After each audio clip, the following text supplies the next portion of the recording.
Good morning mga loves, welcome to my YouTube channel. Grabe mga loves, no? Mag-imagine ko ba? Nakasuway na ba mga loves nga? Tabi na sa mga nanay nga. Since how many years na mong nagtipon. Radyo ka kadawat bisag isa ka flower sa imong husband. Ha? Nagod siguro yung nga husband ba nga klase sa husband na di bitaw siya kamao mo surprise sa iyang asawa, no? Usapog ko anak mga loves, no? Di man ingon niya huwag pagdaot sa akong husband, pero kinigid ang tinuod, no? Since we are married for 31 years because I was 18 at that time. And now I am 50, almost 32 years, but I cannot receive any, even one flower if have occasion. No? Bisa na lang isa kabuwak. May mga okasyon. Example, Valentine's Day.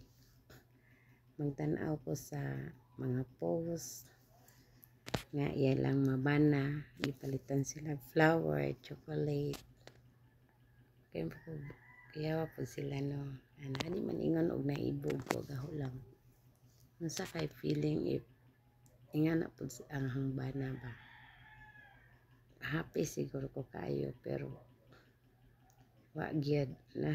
Pero okay ra ko kay basin pod og batasan niya nga ingon ana siya. Even in Christmas, he don't say Merry Christmas or kuana na ba i-greet jud ta ba na.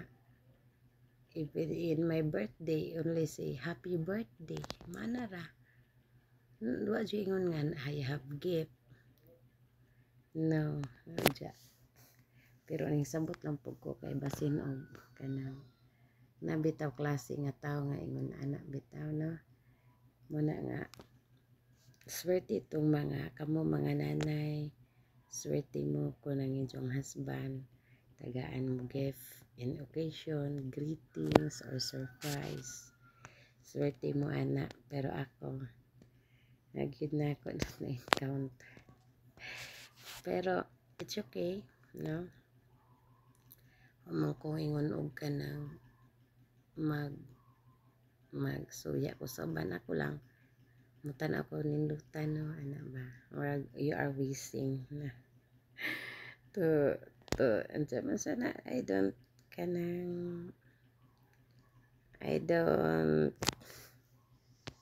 understand if what is the feeling if have someone giving you a flower, ano na. But I know that lahira gyud kun sa wala pa mo maminyo, uyab pa mo caring kaayo na, pero maminyo na diha na ninyo makita ang unsa ka tinuod gyud ang iyahang attitude, na wala na ni mga di siya caring o di siya walay paki ba, naitaw bitong walay paki ang ilala nga nakakaon ka waka mapasmuhi ana ba.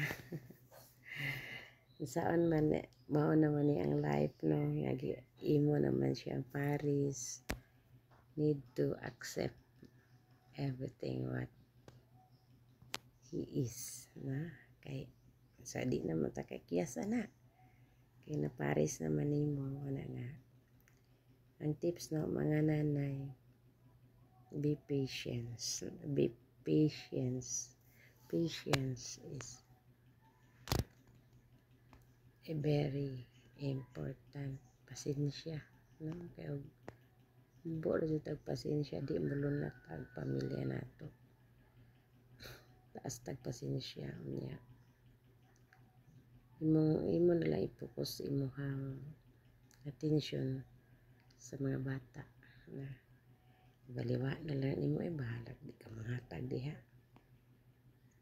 sagdi na lang Okay ra na hoy. Basta kay kuan nakita sa mga bata nga you are wa jud mo ingon nga nagbuwag mo.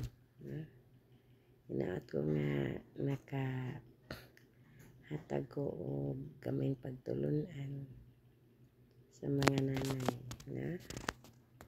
Thank you for watching my vlog and God bless us all.